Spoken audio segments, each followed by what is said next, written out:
Chapter 3. The Lord's Pastimes out of Vrindavana. Text 1.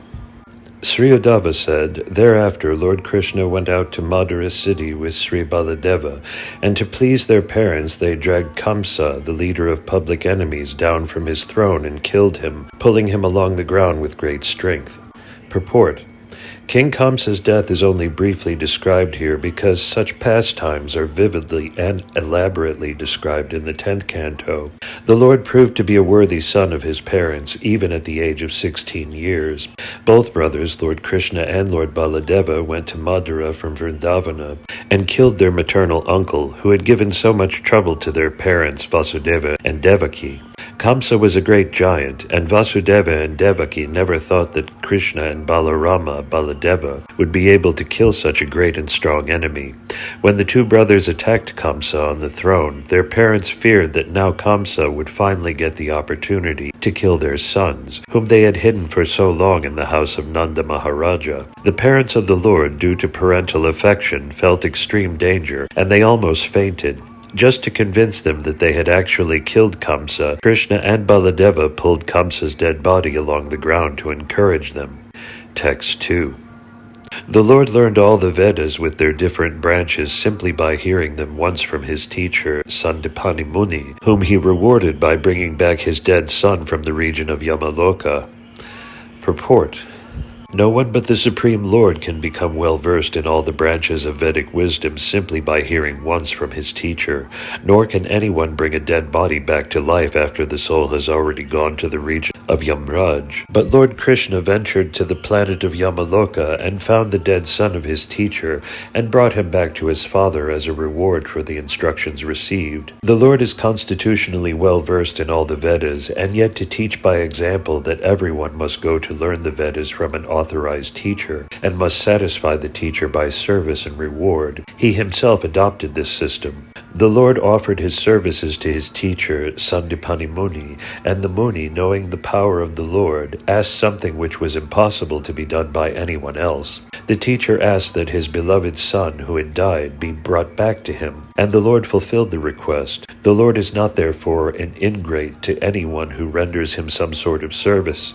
The devotees of the Lord who always engage in his loving service are never to be disappointed in the progressive march of devotional service.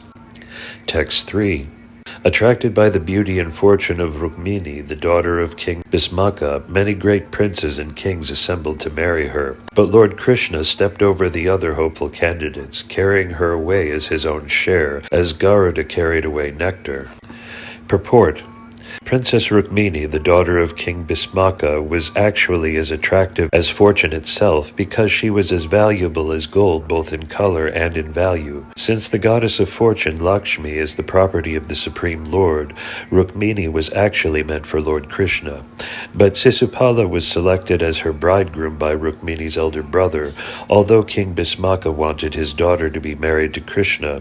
Rukmini invited Krishna to take her away from the clutches of Sisupala. So when the bridegroom Sisupala came there with his party with the desire to marry Rukmini, Krishna all of a sudden swept her from the scene, stepping over the heads of the princes there just as Garuda carried away nectar from the hands of the demons. This incident will be clearly explained in the 10th canto. Text 4. By subduing 7 bulls whose noses were not pierced, the Lord achieved the hand of Princess Nagnajiti in the open competition to select her bridegroom. Although the Lord was victorious, his competitors asked the hand of the princess, and thus there was a fight. Well equipped with weapons, the Lord killed or wounded all of them, but he was not hurt himself. Text 5. Just to please his dear wife, the Lord brought back the Parijata tree from heaven, just as an ordinary husband would do. But Indra, the king of heaven, induced by his wives, henpecked as he was, ran after the Lord with full force to fight him. Purport. The Lord once went to the heavenly planet to present an earring to Aditi, the mother of the demigods, and his wife Satyabhama also went with him.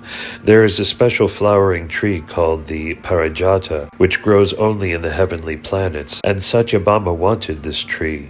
just to please his wife like an ordinary husband. The Lord brought back the tree, and this enraged Vajri, or the controller of the thunderbolt. Indra's wives inspired him to run after the Lord to fight, and Indra, because he was a henpecked husband and also a fool, listened to them and dared to fight with Krishna. He was a fool on this occasion because he forgot that everything belongs to the Lord. There was no fault on the part of the Lord, even though he took away the tree from the heavenly kingdom.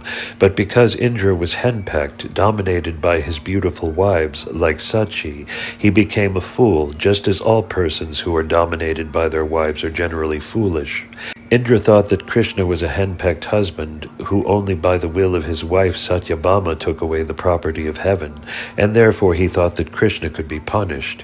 He forgot that the Lord is the proprietor of everything and cannot be henpecked. The Lord is fully independent, and by his will only he can have hundreds and thousands of wives like Satyabhama. He was not therefore attached to Satyabhama because she was a beautiful wife, but he was pleased with her devotional service and thus wanted to reciprocate the unalloyed devotion of his devotee. Text 6. Narakasura, the son of Daritri, the earth, tried to grasp the whole sky, and for this he was killed by the Lord in a fight. His mother then prayed to the Lord. This led to the return of the kingdom to the son of Narakasura, and thus the Lord entered the house of the demon. Purport. It is said in other Puranas that Narakasura was the son of Daritri, the earth, by the Lord himself, but he became a demon due to the bad association of Bana, another demon. An atheist is called a demon, and it is a fact that even a person born of good parents can turn into a demon by bad association. Birth is not always the criterion of goodness. Unless and until one is trained in the culture of good association, one cannot become good. Text 7. There, in the house of the demon, all the princesses kidnapped by Narakasura at once became alert upon seeing the Lord, the friend of the distressed. They looked upon him with eagerness, joy, and shyness, and offered to be his wives. Purport. Narakasura kidnapped many daughters of great kings and kept them imprisoned in his palace. But when he was killed by the Lord, and the Lord entered the house of the demon, all the princesses were enlivened with joy and offered to become his wives, because the Lord is the only friend of the distressed. Unless the Lord accepted them, there would be no chance of their being married, because the demon kidnapped them from their father's custody, and therefore no one would agree to marry them. According to Vedic society, girls are transferred from the custody of the father to the custody of the husband. Since these princesses had already been taken away from the custody of their fathers, it would have been difficult for them to have any husband other than the Lord himself. Text 8. All those princesses were lodged in different apartments, and the Lord simultaneously assumed different bodily expansions, exactly matching each and every princess. He accepted their hands in perfect rituals by his internal potency. Purport. In the Brahma Samhita 533, the Lord is described as follows in regard to his innumerable plenary expansions. The Lord Govinda, whom I worship, is the original personality of Godhead. He is non-different from his innumerable plenary expansions, who are all infallible, original, and unlimited, and who have eternal forms. Although he is primeval, the oldest personality, he is always fresh and young. By his internal potency, the Lord can expand himself into various personalities of Svayam-prakasha, and again into Prabhava and Vaibhava forms, and all of them are non-different from one another. The forms into which the Lord expanded to marry the princesses in different apartments were all slightly different, just to match each and every one of them. They are called Vaibhava Vilasha forms of the Lord, and are affected by his internal potency, Yogamaya. Text 9. Just to expand himself according to his transcendental features, the Lord begot in each and every one of them 10 offspring with exactly his own qualities. Text 10. Kalayavana, the king of Magadha and Salva, attacked the city of Madura, but when the city was encircled by their soldiers, the Lord refrained from killing them personally, just to show the power of his own men. Purport. After the death of Kamsa, when Madura was encircled by the soldiers of Kalyavana, Jarasandha, and Salva, the Lord seemingly fled from the city, and thus he is known as Rancor, or one who fled from fighting.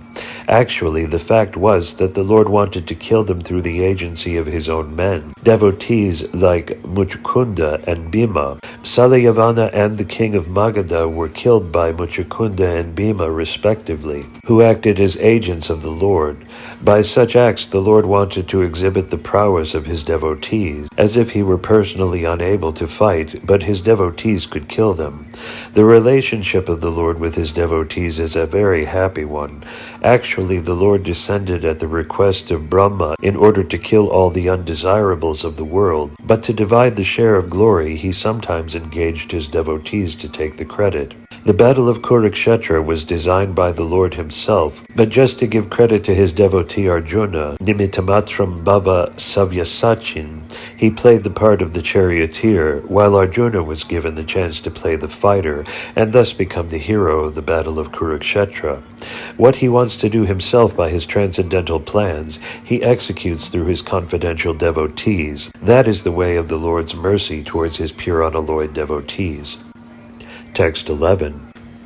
Of kings like Sambara, Dvivida, Banda, Mura, Balvala, and many other demons such as Dantavakra, some he killed himself, and some he caused to be killed by others, Sri Baladeva, etc. Text 12. Then, O Vidura, the Lord caused all the kings, both the enemies and those on the side of your fighting nephews, to be killed in the battle of Kurukshetra.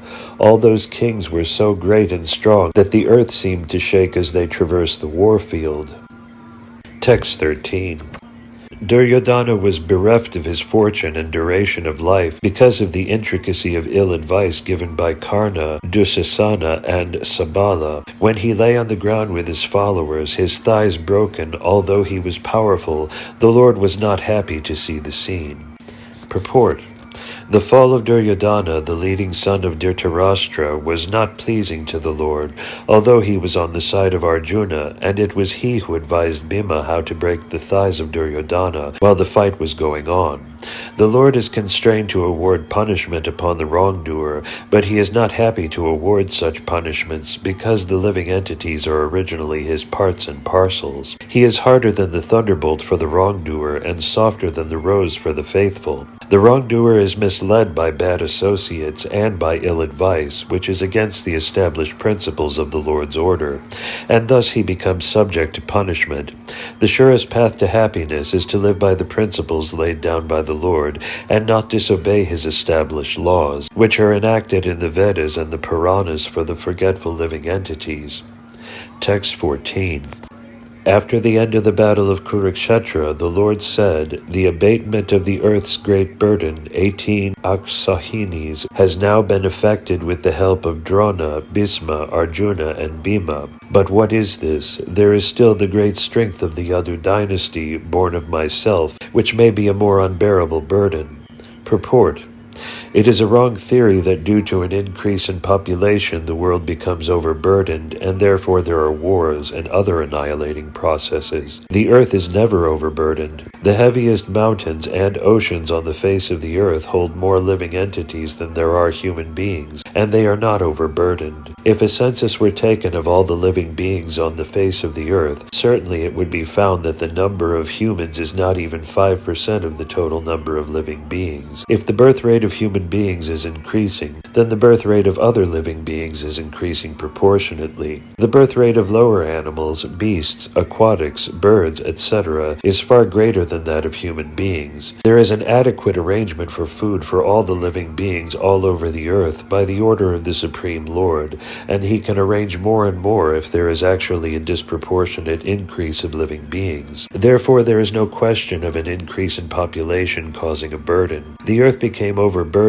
due to dharma glani, or irregular discharge of the Lord's desire. The Lord appeared on the earth to curb the increase of miscreants, and not the increase in population, as is wrongly put forward by the mundane economist. When the Lord Krishna appeared, there had been a sufficient increase in miscreants who had violated the desire of the Lord. The material creation is meant for fulfilling the desire of the Lord, and his desire is that the conditioned souls who are unfit to enter into the kingdom of God have a chance to improve their conditions for entering. The entire process of cosmic arrangement is intended just to give a chance to the conditioned souls to enter the kingdom of God, and there is an adequate arrangement required for their maintenance by the nature of the Lord. Therefore, although there may be a great increase in population on the surface of the earth, if the people are exactly in line with God consciousness and are not miscreants, such a burden on the earth is a source of pleasure for her.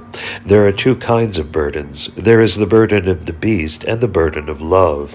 The burden of the beast is unbearable, but the burden of love is a source of pleasure. Srila Vishwanatha Chakravarti describes the burden of love very practically. He says that the burden of the husband on the young wife, the burden of the child on the lap of the mother, and the burden of wealth on the businessman, although actually burdens from the viewpoint of heaviness, are sources of pleasure, and in the absence of such burdensome objects, one may feel the burden of separation, which is heavier to bear than the actual burden of love. When Lord Krishna referred to the burden of the Yadu dynasty on the earth, he referred to something different than the burden of the beast. The large numbers of family members born of Lord Krishna counted to some millions, and were certainly a great increase in the population of the earth. But because all of them were expansions of the Lord himself by his transcendental plenary expansions, they were a source of great pleasure for the earth. When the Lord referred to them in connection with the burden on the earth, he had in mind their imminent disappearance from the earth. All the members of the family of the Lord Krishna were incarnations of different demigods, and they were to disappear from the surface of the earth along with the Lord. When he referred to the unbearable heaviness on the earth in connection with the Yadu dynasty, he was referring to the burden of their separation. Srila Jiva Goswami confirms this inference. Text 15. When they quarrel among themselves, influenced by intoxication, with their eyes red like copper because of drinking madhu, then only will they disappear. Otherwise it will not be possible. On my disappearance this incident will take place. Purport. The Lord and his associates appear and disappear by the will of the Lord. They are not subjected to the laws of material nature. No one was able to kill the family of the Lord, nor was there any possibility of their natural death by the laws of nature. The only means, therefore, for their disappearance was the make-show of a fight amongst themselves, as if brawling in intoxication due to drinking. That so-called fighting would also take place by the will of the Lord. Otherwise, there would be no cause for their fighting, just as Arjuna was made to be illusioned by family affection, and thus the Bhagavad Gita was spoken. So the Yadu dynasty was made to be intoxicated by the will of the Lord, and nothing more. The devotees and associates of the Lord are completely surrendered souls. Thus they are transcendental instruments in the hands of the Lord, and can be used in any way the Lord desires. The pure devotees also enjoy such pastimes of the Lord because they want to see him happy. Devotees of the Lord never assert independent individuality. On the contrary, they utilize their individuality in pursuit of the desires of the Lord, and this cooperation of the devotees with the Lord makes a perfect scene of the Lord's pastimes. Text 16. Lord Sri Krishna, thus thinking to himself, established Maharaja Yudhishthira in the position of supreme control of the world in order to show the ideal of administration on the path of piety. Text 17. The embryo of Puru's descendant, begotten by the great hero Abhimanyu in the womb of Uttara, his wife, was burnt by the weapon of the son of Drona, but later he was again protected by the Lord. Purport. The embryonic body of Parikshit, which was in formation after Uttara's pregnancy by Abhimanyu, the great hero, was burned by the Brahmastra of Ashvatthama, but a second body was given by the Lord within the womb, and thus the precedent of Puru was saved. This incident is the direct proof that the body and the living entity, the spiritual spark, are different.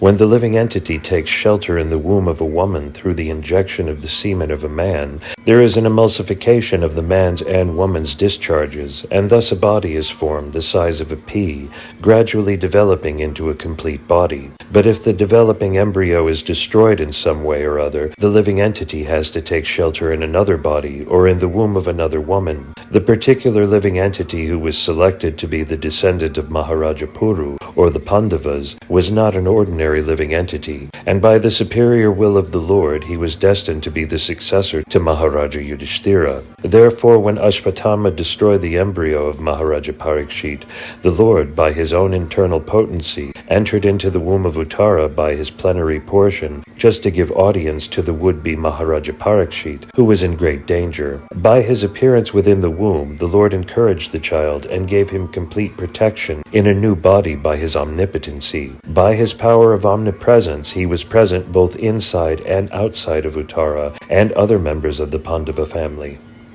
Text 18.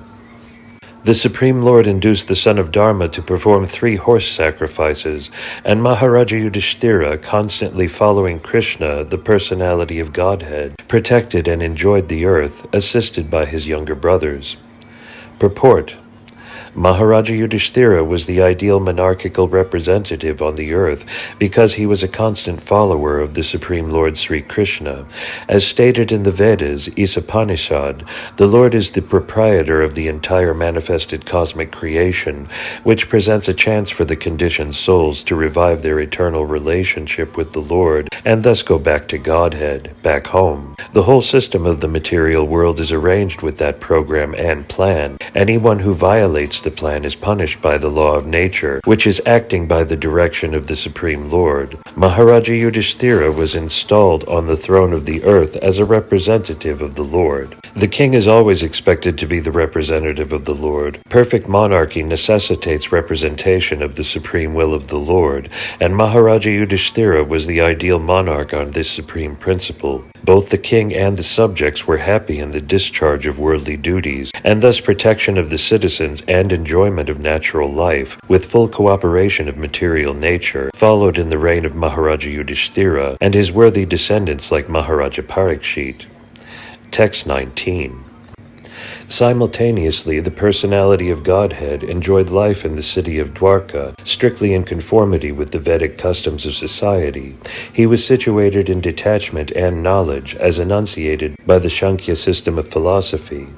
Purport. While Maharaja Yudhishthira was the emperor of the earth, Lord Sri Krishna was the king of Dwarka and was known as Dwarkadisha. Like other subordinate kings, he was under the regime of Maharaja Yudhishthira. Although Lord Sri Krishna is the supreme emperor of the entire creation, while he was on this earth, he never violated the principles of the Vedic injunctions because they are the guide for human life. Regulated human life according to the Vedic principles, which are based on the system of knowledge called Sankhya philosophy, is the real way of enjoyment of the necessities of life. Without such knowledge, detachment, and custom, the so-called human civilization is no more than an animal society of eat, drink, be merry, and enjoy. The Lord was acting freely as he willed, yet by his practical example he taught not to lead a life which goes against the principles of detachment and knowledge. Attainment of knowledge and detachment, as very elaborately discussed in Sankhya philosophy, is the real perfection of life. Knowledge means to know that the mission of the human form of life is to end all the miseries of material existence, and that in spite of having to fulfill the bodily necessities in a regulated way, one must be detached from such animal life. Fulfilling the demands of the body is animal life, and fulfilling the mission of spirit soul is the human mission.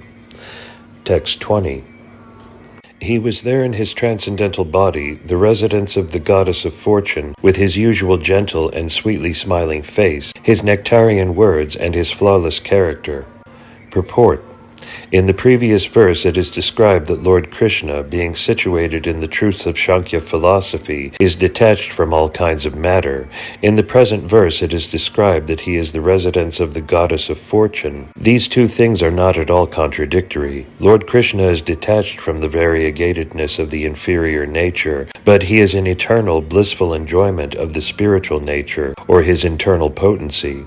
One who has a poor fund of knowledge cannot understand this distinction between the external and internal potencies. In Bhagavad Gita, the internal potency is described as the para-prakriti. In the Vishnu Purana also, the internal potency of Vishnu is described as parashakti. The Lord is never detached from the association of parashakti. This parashakti and her manifestations are described in the Brahma Samhita 537 as Ananda Chinmaya Rasa Pratibhavitabi. The Lord is eternally joyful and cognizant in the taste derived from such transcendental bliss. Negation of the variegatedness of the inferior energy does not necessitate negation of the positive transcendental bliss of the spiritual world. Therefore, the Lord's gentleness, His smile, His character, and everything related to Him are all transcendental. Such manifestations of the internal potency are the reality, of which the material shadow is only a temporary representation, from which everyone with proper knowledge must be detached. Text 21.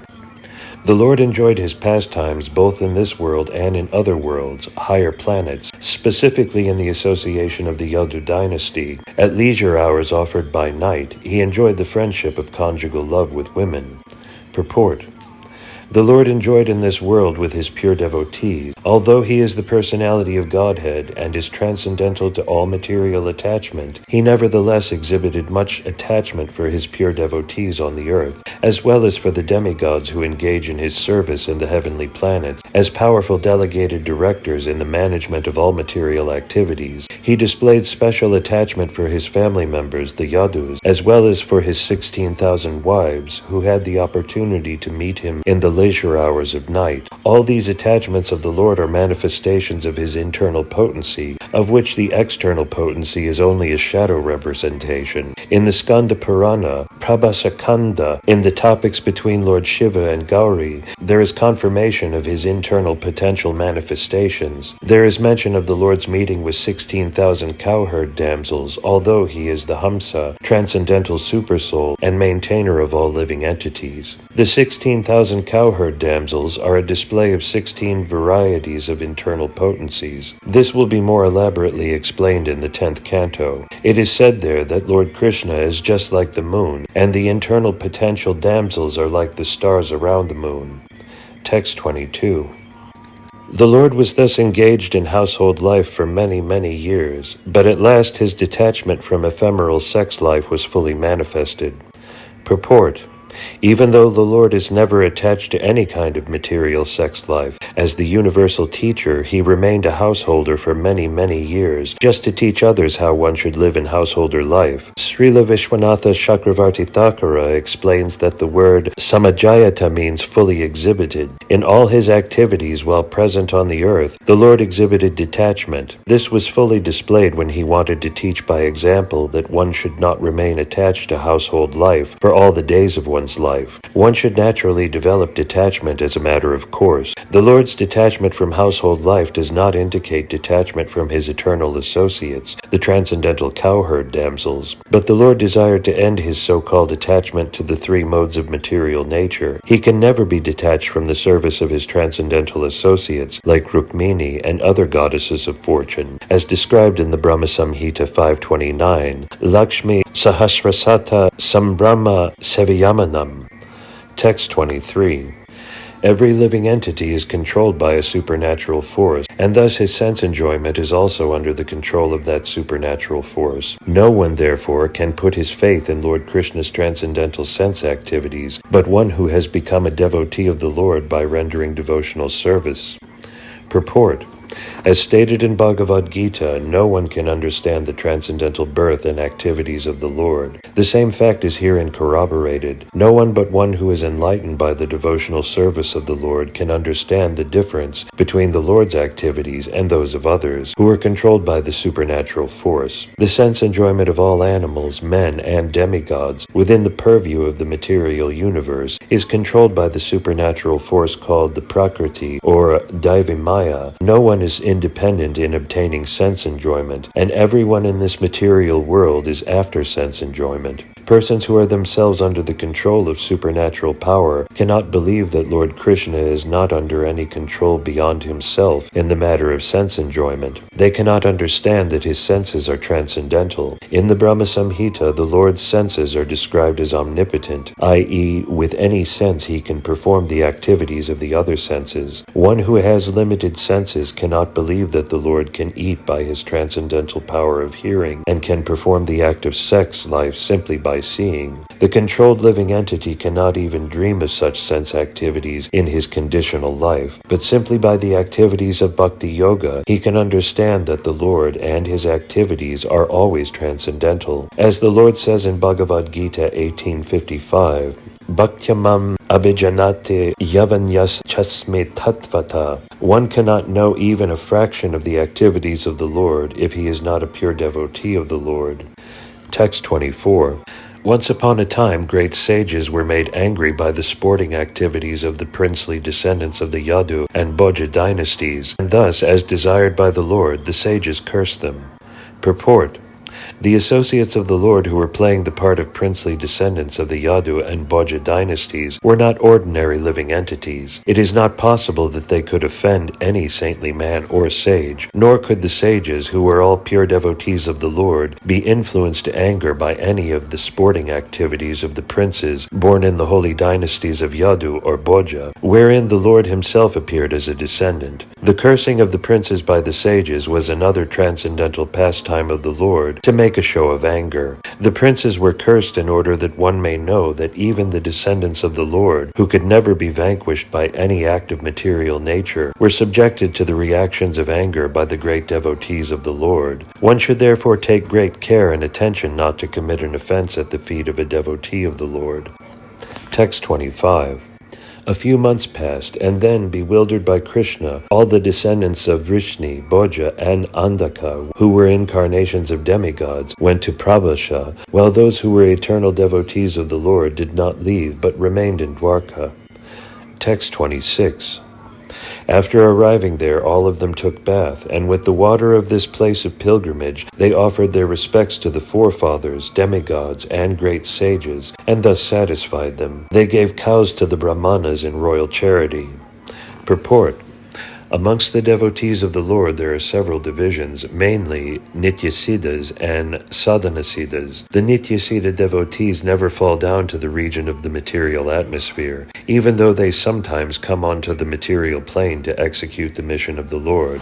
The Sadhanasiddha devotees are chosen from the conditioned souls. Out of the Siddhanta devotees there are mixed and pure devotees. The mixed devotees are sometimes enthusiastic about fruitive activities and are habituated to philosophical speculation. The pure devotees are free from all these mixtures and are completely absorbed in the service of the Lord, regardless of how and where they are situated. Pure devotees of the Lord are not enthusiastic to put aside their service to the Lord in order to go visit holy places of pilgrimage. A great devotee of the Lord in modern times, Sri Narottama Dasa Thakura, has sung like this: to visit holy places of pilgrimage is another bewilderment of the mind, because devotional service to the Lord at any place is the last word in spiritual perfection. For pure devotees of the Lord who are completely satisfied with the transcendental loving service of the Lord, there is hardly any necessity to visit the various places of pilgrimage. But those who are not so advanced have the prescribed duties of visiting pilgrimage sites and regularly performing the rituals. The part of the princely order of the Yadu dynasty, who went to Prabhasa, performed all duties to be done in a place of pilgrimage, and offered their pious actions to their forefathers and others. As a rule, every human being is indebted to God, the demigods, great sages, other living entities, people in general, forefathers, etc., for various contributions received from them. Thus everyone is obliged to repay the debt of gratitude.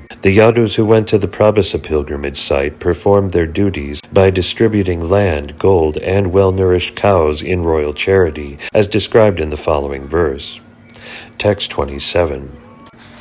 The Brahmanas were not only given well-fed cows in charity, but also gold coins, bedding, clothing, animal skin seats, blankets, horses, elephants, girls, and sufficient land for maintenance. All these charities were meant for the Brahmanas, whose lives were devoted entirely. Purport.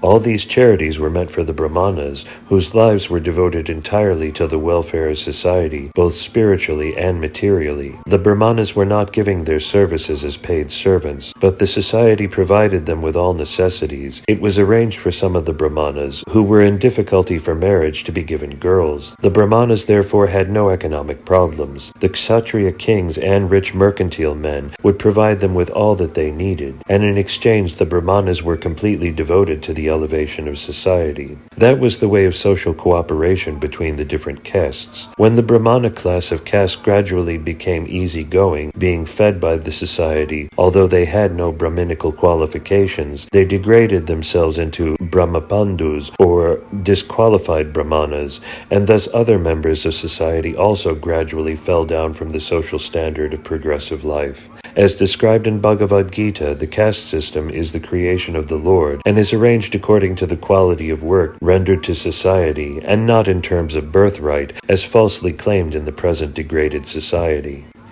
Text 28. Thereafter they offered the Brahmanas highly delicious foodstuffs, first offered to the personality of Godhead, and offered their respectful obeisances by touching their heads to the ground. They lived perfectly by protecting the cows and the Brahmanas. Purport.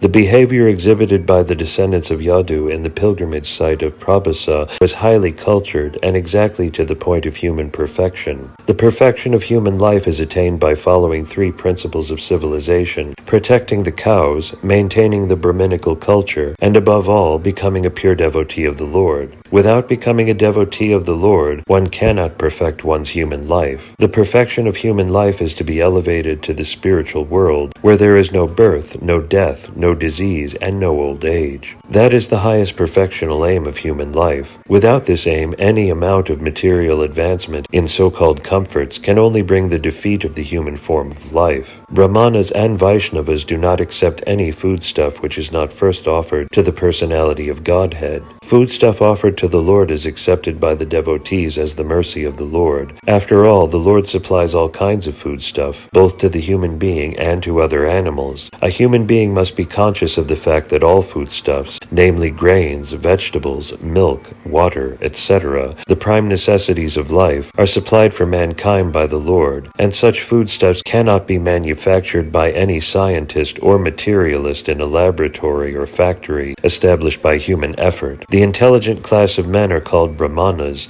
and those who have realized the absolute truth in his supreme personal feature are called Vaishnavas, but both of them accept foodstuffs, which are the remnants of sacrifice. Sacrifice is ultimately meant to satisfy the Yajna Purusha, Vishnu. In Bhagavad Gita 3.13, it is said that one who accepts foodstuffs as the remnants of sacrifice is freed from all sinful reactions, and one who cooks foodstuffs for maintenance of his body takes in all kinds of sins, which lead only to suffering. The foodstuffs prepared by the Yadus at the Prabhupada pilgrimage site to offer to the bona fide Brahmanas there were all offered to the personality of Godhead, Vishnu. The Yadus offered their sincere obeisances by touching their heads to the ground. The Yadus, or any enlightened family in Vedic culture, are trained for attainment of human perfection by total cooperation of service between the different divisions of social orders. The word ururasham is also significant here. Hundreds of delicacies can be prepared simply by the combination of grains, vegetables, and milk. All such preparations are in the mode of goodness,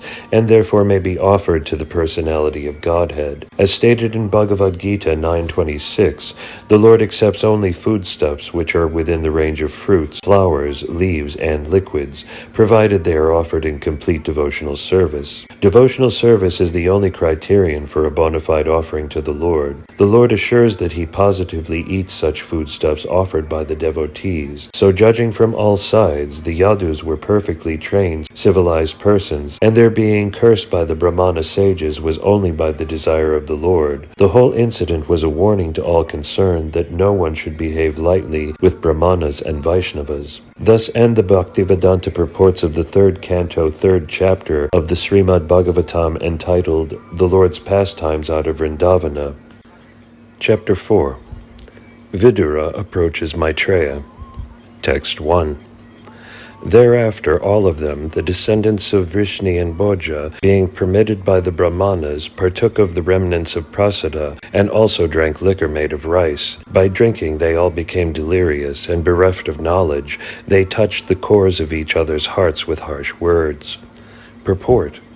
In ceremonies, when Brahmanas and Vaishnavas are sumptuously fed, the host partakes of the remnants of foodstuff after the guest has given permission. So the descendants of Vrishni and Bhoja formally took permission from the Brahmanas and ate the prepared foodstuff. Kshatriyas are permitted to drink at certain occasions, so they all drank a kind of light liquor made of rice. By such drinking they became delirious and bereft of sense, so much so that they forgot their relationship with one another and used harsh words which touched the cores of each other's hearts. Drinking is so harmful that even such a highly cultured family becomes affected by intoxication and can forget themselves in a drunken state. The descendants of Vrishni and Bhoja were not expected to forget themselves in this way, but by the will of the Supreme it happened, and thus they became harsh towards one another.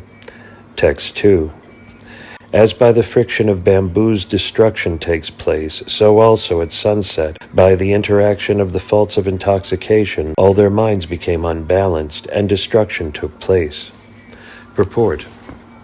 When there is need of fire in the forest, by the will of the Supreme it takes place, due to friction among the bamboos. Similarly, the descendants of Yadu were all destroyed by the will of the Lord by the process of self-destruction. Just as there is no possibility of a fire's occurring deep in the forest due to human effort, so also there was no power in the universe which could vanquish the descendants of Yadu, who were protected by the Lord. The Lord wanted them to be so destroyed, and thus they obeyed his order, as indicated by the word tad anujnata. Text 3. The personality of Godhead, Lord Sri Krishna, after foreseeing the end of his family by his internal potency, went to the bank of the river Sarasvati, sipped water, and sat down underneath a tree. Purport. All the above-mentioned activities of the Yadus and Bhojas were executed by the internal potency of the Lord, because he wanted them to be dispatched to their respective abodes after he had finished his mission of descent. They were all his sons and grandsons, and were given complete protection by the paternal affection of the Lord. How they could be vanquished in the presence of the Lord is answered in this verse. Everything was done by the Lord himself, Svatma Mayaya. The Lord's family members were either incarnations of his plenary expansions or demigods from the heavenly planets, and thus before his departure he separated them by his internal potency. Before being dispatched to their respective abodes, they were sent to the holy place of Prabhasa, where they performed pious activities and took food and drink to their heart's content. It was then arranged for them to be sent back to their abodes, so that others could see that the powerful Yadu dynasty was no longer in the world. In the previous verse, the word anujnata, indicating that the whole sequence of events was arranged by the Lord, is significant. These particular pastimes of the Lord are not a manifestation of his external energy or material nature. Such an exhibition of his internal potency is eternal, and therefore one should not conclude that the Yadus and Bhojas died in a drunken state in an ordinary fratricidal war. Sri Jiva Goswami comments on these incidents as magical performances. Text 4. The Lord is the vanquisher of the distresses of one who is surrendered unto him. Thus he who desired to destroy his family told me previously to go to Badarakasrama. Purport.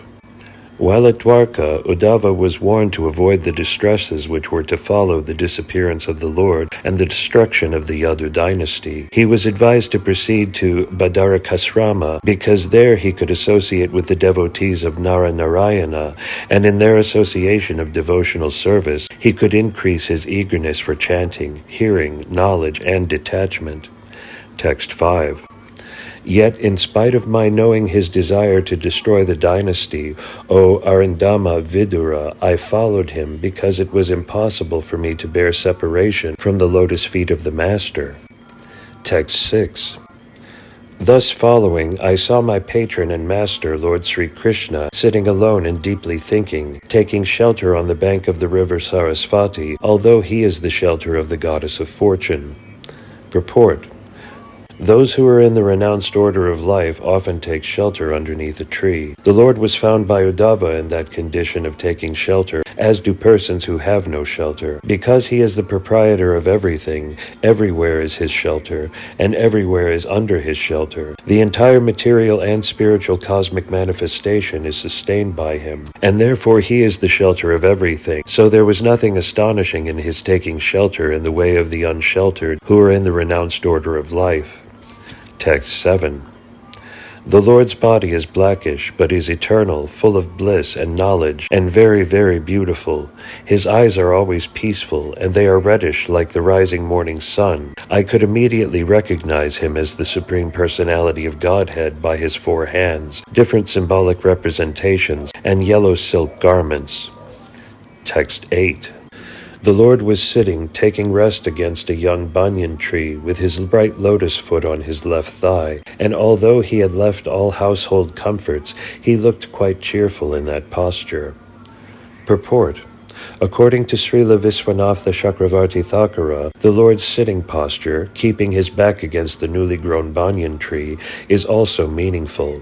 Ashvatha, the banyan tree, is so called because the tree does not die very quickly. It continues to live for many, many years. His legs and their energies are the material ingredients, which are 5 in all: earth, water, fire, air, and sky. The material energies represented by the banyan tree are all products of his external potency and are therefore kept to his back. And because this particular universe is the smallest of all, the banyan tree is therefore designated as small or as a child. Tyakta Pipalam indicates that he had now finished his pastimes in this particular small universe, but since the Lord is absolute and eternally blissful, there is no difference between his leaving or accepting something. The Lord was now prepared to leave this particular universe and go into another, just as the sun rises on one particular planet and sets in another simultaneously, but does not change its own situation. Text 9. At that time, after traveling in many parts of the world, Maitreya, a great devotee of the Lord and a friend and well-wisher of the great sage Krishna Dvapayana Vyasa, reached that spot out of his own perfect accord. Purport. Maitreya was one of the disciples of Maharishi Parashara, the father of Vyasadeva. Thus Vyasadeva and Maitreya were friends and mutual well-wishers. By some fortunate accident, Maitreya reached the place where Lord Sri Krishna was resting. To meet the Lord is not an ordinary incident. Maitreya was a great sage and a learned scholar-philosopher, but not a pure devotee of the Lord, and therefore his meeting with the Lord at that time may have been due to Ajnata Shukriti, or some unknown devotional service. Pure devotees always engage in pure devotional activities, and therefore their meeting with the Lord is natural. But when those who are not up to that standard meet the Lord, it is due to the unforeseen fortune of accidental devotional service. Text 10. Maitreya Muni was greatly attached to him, the Lord, and he was listening in a pleasing attitude, with his shoulder lowered. With a smile and a particular glance upon me, having allowed me to rest, the Lord spoke as follows. Purport. Although both Uddhava and Maitreya were great souls, the Lord's attention was more on Uddhava because he was a spotlessly pure devotee. A jnana bhakta, or one whose devotion is mixed with the monistic viewpoint, is not a pure devotee. Although Maitreya was a devotee, his devotion was mixed. The Lord reciprocates with his devotees on the basis of transcendental love, and not on the basis of philosophical knowledge or fruitive activities. In the transcendental loving service of the Lord, there is no place for monistic knowledge or fruitive activities. The gopis in Vrindavana were neither highly learned scholars nor mystic yogis. They had spontaneous love for the Lord, and thus he became their heart and soul, and the gopis also became the heart and soul of the Lord. Lord Chaitanya approved the relationship of the gopis with the Lord as supreme. Herein the Lord's attitude towards Uddhava was more intimate than with Maitreya Muni. Text 11. O Vasu, I know from within your mind that you desired in the days of yore, when the Vasus and other demigods responsible for expanding the universal affairs performed sacrifices. You particularly desired to achieve my association. This is very difficult to obtain for others, but I award it unto you. Purport. Uddhava is one of the eternal associates of the Lord, and a plenary portion of Uddhava was one of the 8 Vasus in the days of yore. The 8 Vasus and the demigods in the upper planetary system, who are responsible for the management of the universal affairs, performed a sacrifice in the days of yore, desiring to fulfill their respective ultimate goals in life. At that time, an expansion of Uddhava, acting as one of the Vasus, desired to become an associate of the Lord. The Lord knew this because he is is present in the heart of every living entity as Paramatma, the superconsciousness. In everyone's heart there is the representation of the superconsciousness, who gives memory to the partial consciousness of every living entity. The living entity, as partial consciousness, forgets incidents of his past life, but the superconsciousness reminds him how to act in terms of his past cultivation of knowledge. Bhagavad Gita confirms this fact in various ways. Yeyatha mam prapadyante tam tataiva bhajami aham. Bhagavad Gita 4:11. Sarvasya chaham hirdi sanivisto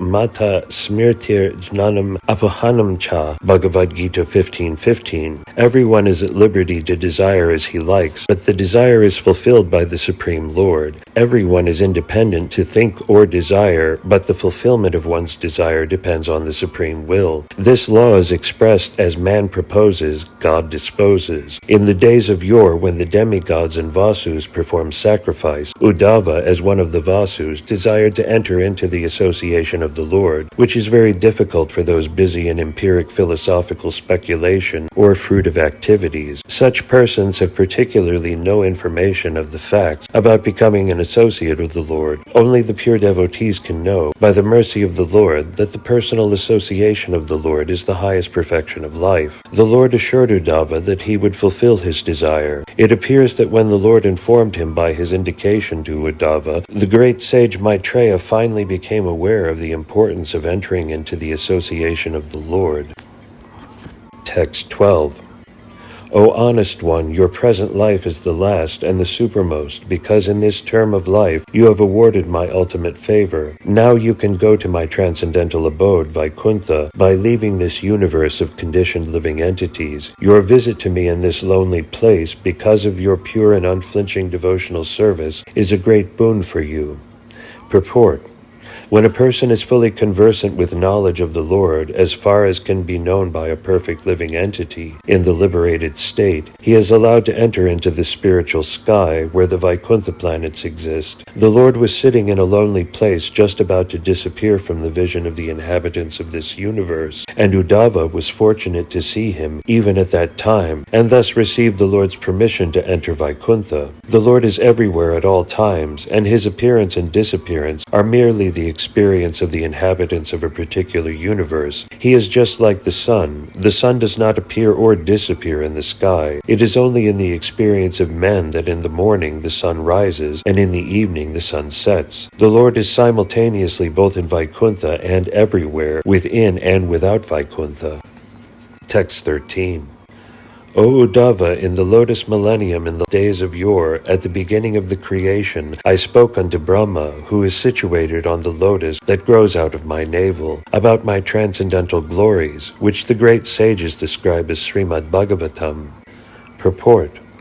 The explanation of the Supreme Self as given to Brahma and already explained in the second canto of this great literature is further clarified herein. The Lord said that the concise form of Srimad Bhagavatam as explained to Brahma was meant to elucidate his personality. The impersonal explanation of those 4 verses in the second canto is nullified herewith. Sridhara Swami also explains in this connection that the same concise form of the Bhagavatam concerned the pastimes of Lord Krishna and was never meant for impersonal indulgence.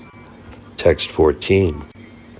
Uddhava said, O Vidura, when I was thus favored at every moment by the Supreme Personality of Godhead, and addressed by him with great affection, my words failed in tears, and the hairs on my body erupted. After smearing my tears, I, with folded hands, spoke like this. Text 15. O my Lord, devotees who engage in the transcendental loving service of your lotus feet have no difficulty in achieving anything within the realm of the 4 principles of religiosity, economic development, sense gratification, and liberation. But, O Great One, as far as I am concerned, I have preferred only to engage in the loving service of your lotus feet. Purport. Those who are associated with the Lord in the Vaikuntha planets achieve all the bodily features of the Lord and appear to be the same as Lord Vishnu. Such liberation is called Sarupya Mukti, which is one of the 5 kinds of liberation. The devotees engaged in the transcendental loving service of the Lord never accept the Sayujya Mukti, or merging in the rays of the Lord, called the Brahmajyoti.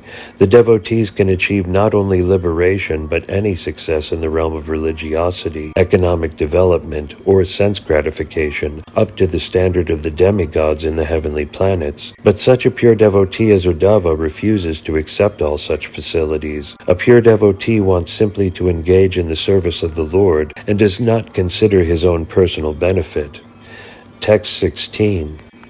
O my Lord, even the learned sages become disturbed in their intelligence when they see that your greatness engages in fruitive work, although you are free from all desires, that you take birth, although you are unborn, that you flee out of fear of the enemy and take shelter in a fort, although you are the controller of invincible time, and that you enjoy householder life surrounded by many women, although you enjoy in yourself. Purport. Pure devotees of the Lord are not very much concerned with philosophical speculation in regard to transcendental knowledge of the Lord, nor is it possible to acquire complete knowledge of the Lord. Whatever little knowledge they have about the Lord is sufficient for them, because devotees are simply satisfied in hearing and chanting about the transcendental pastimes of the Lord. This gives them all transcendental bliss, but some of the pastimes of the Lord appear contradictory even to such pure devotees, and thus Uddhava asked the Lord about some of the contradictory incidents in his pastimes. The Lord is described as having nothing to do personally, and it is actually so because even in the creation and sustenance of the material world, the Lord has nothing to do. It seems contradictory then to hear that the Lord personally lifts the Govardhana hill for the protection of his unalloyed devotees. The Lord is the Supreme Brahman, the Absolute Truth, the personality of Godhead, appearing like a man, but Uddhava had doubts whether he could have so many transcendental activities. There is no difference between the personality of Godhead and the impersonal Brahman.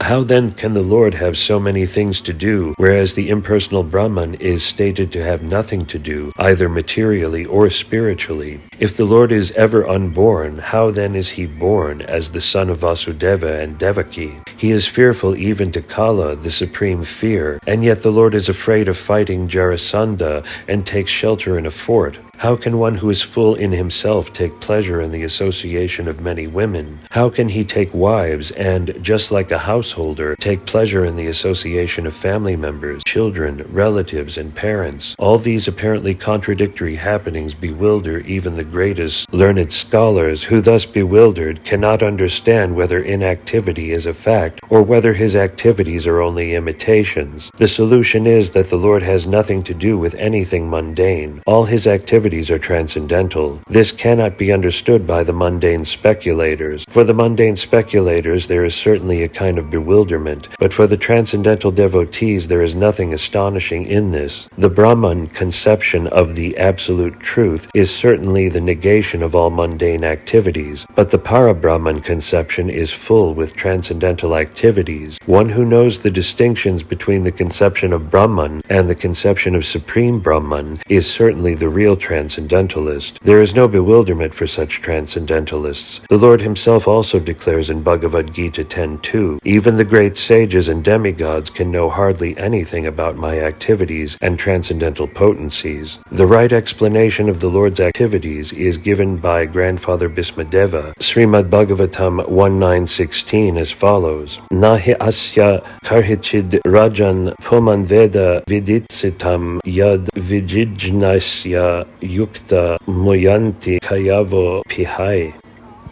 Text 17.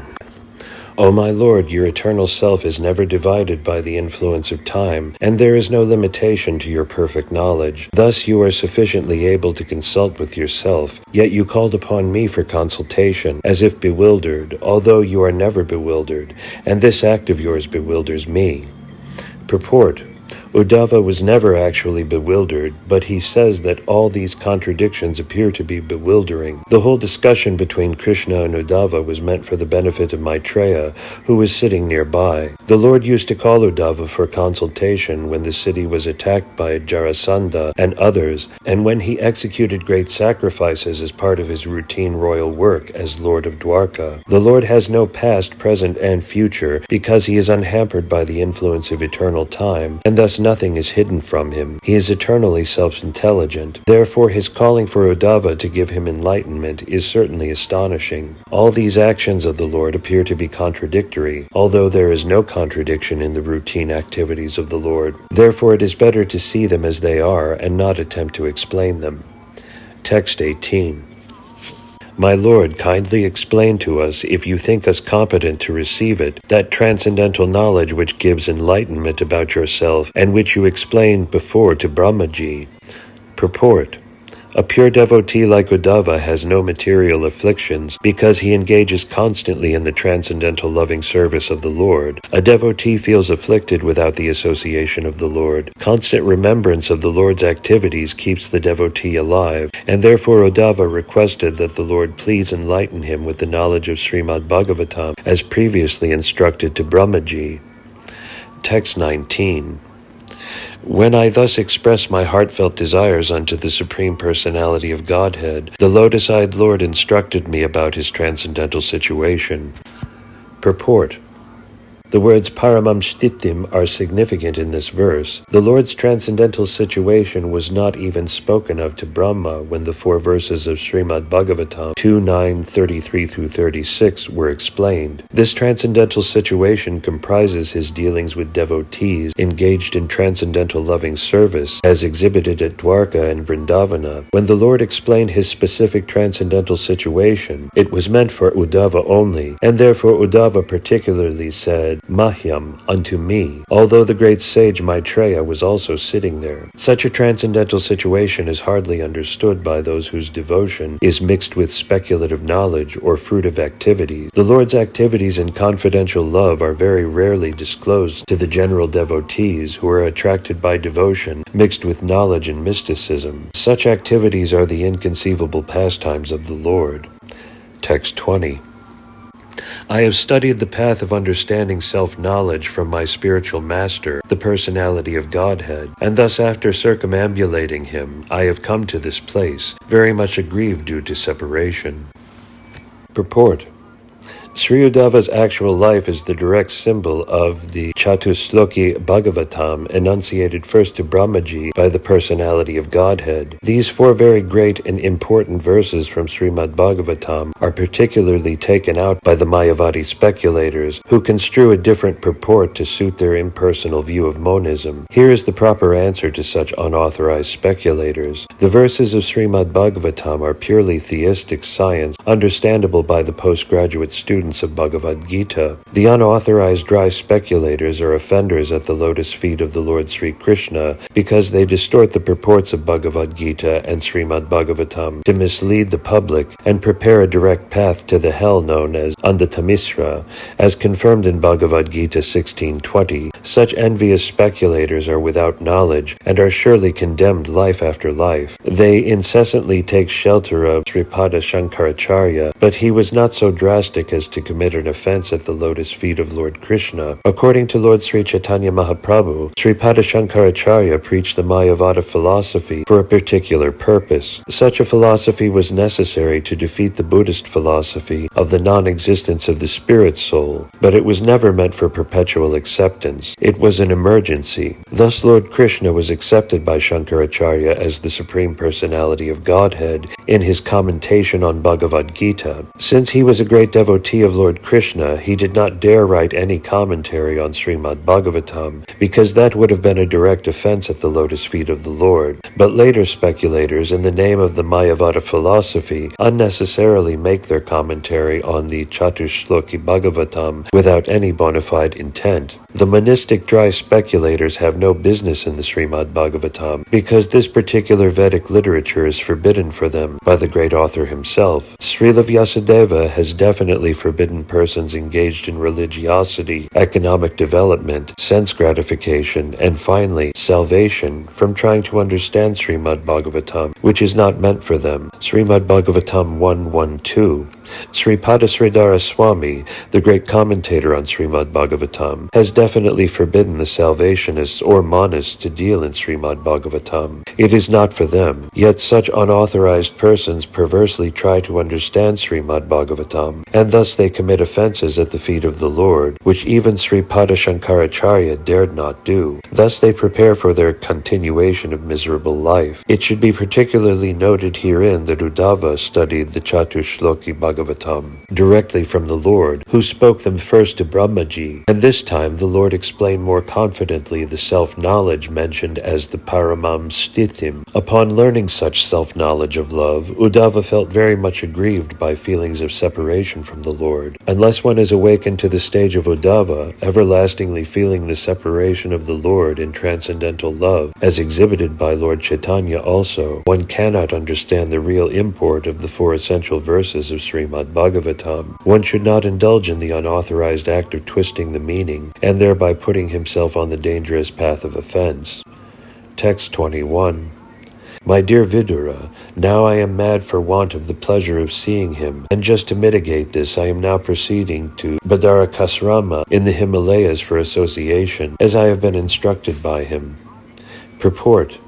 A pure devotee of the Lord of the standard of Uddhava constantly associates with the Lord in the double perception of simultaneous separation and meeting. The pure devotee is not for a moment unengaged in the transcendental service of the Lord. Execution of the Lord's service is the main occupation of the pure devotee. Uddhava's separation from the Lord was unbearable, and therefore he started to Badarakasrama in obedience to the Lord's order, because the order of the Lord and the Lord himself are identical. As long as one is engaged in the execution of the order of the Lord, there is no factual separation from him.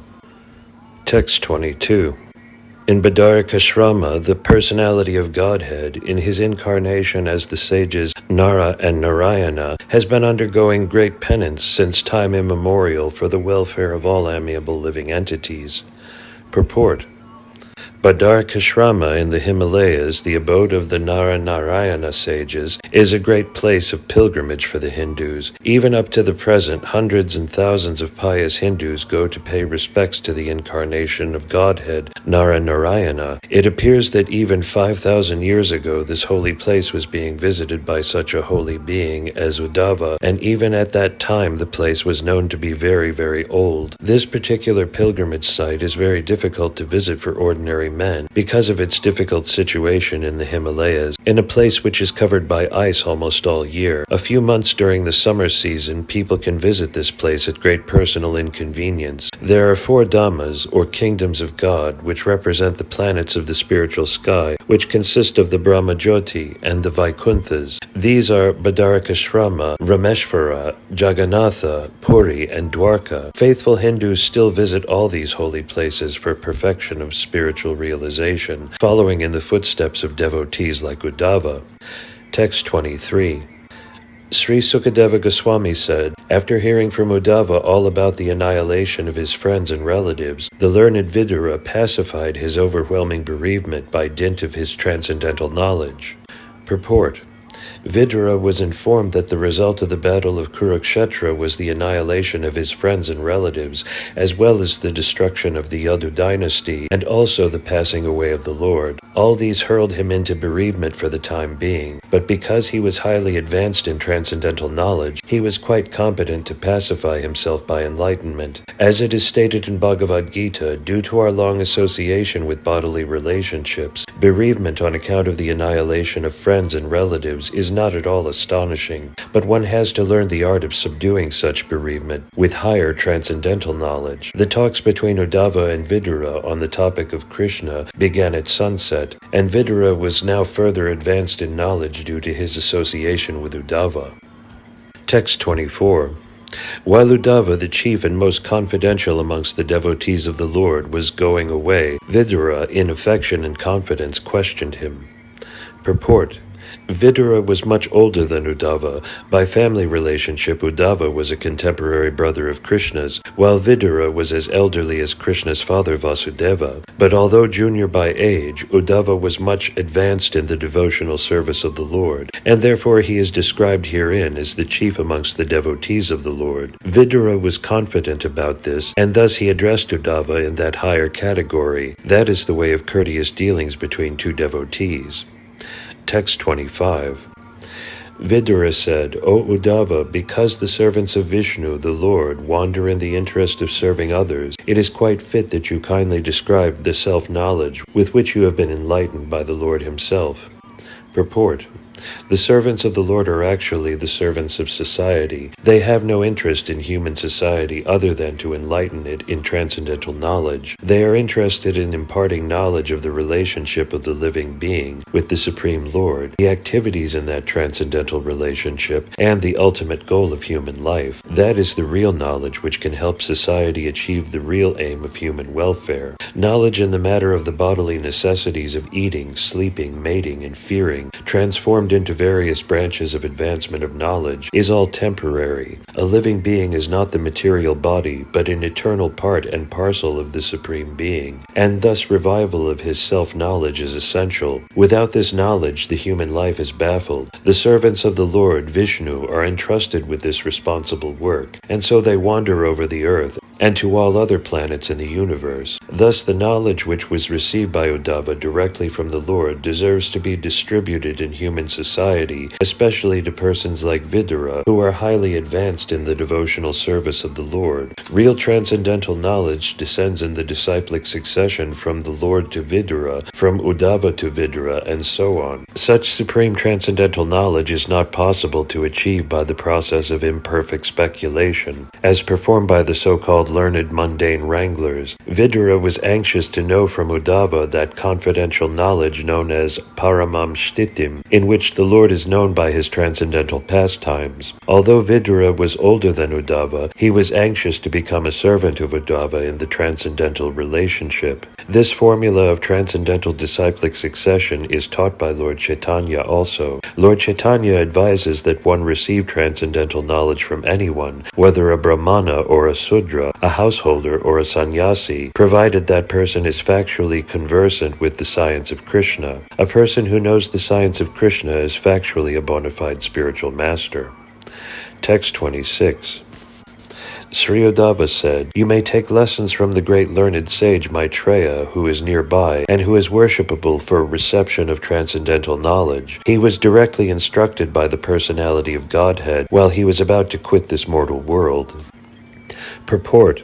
Although one may be well versed in the transcendental science, one should be careful about the offense of Maryada Vyatikrama, or impertinently surpassing a greater personality. According to scriptural injunction, one should be very careful of transgressing the law of Maryada Vyatikrama, because by so doing one loses his duration of life, his opulence, fame, and piety, and the blessings of all the world. To be well versed in the transcendental science necessitates awareness of the techniques of spiritual science. Uddhava, being well aware of all these technicalities of transcendental science, advised Vidura to approach Maitreya Rishi to receive transcendental knowledge. Vidura wanted to accept Uddhava as his spiritual master, but Uddhava did not accept the post because Vidura was as old as Uddhava's father, and therefore Uddhava could not accept him as his disciple, especially when Maitreya was present nearby. The rule is that in the presence of a higher personality, one should not be very eager to impart instructions, even if one is competent and well-versed. So Uddhava decided to send an elderly person like Vidura to Maitreya, another elderly person, but he was well-versed also because he was directly instructed by the Lord while he was about to quit this mortal world. Since both Uddhava and Maitreya were directly instructed by the Lord, both had the authority to become the spiritual master of Vidura or anyone else. But Maitreya, being elderly, had the first claim to becoming the spiritual master, especially for Vidura, who was much older than Uddhava. One should not be eager to become a spiritual master cheaply for the sake of profit and fame, but should become a spiritual master only for the service of the Lord. The Lord never tolerates the impertinent impertinence of Maryada Vyatikrama,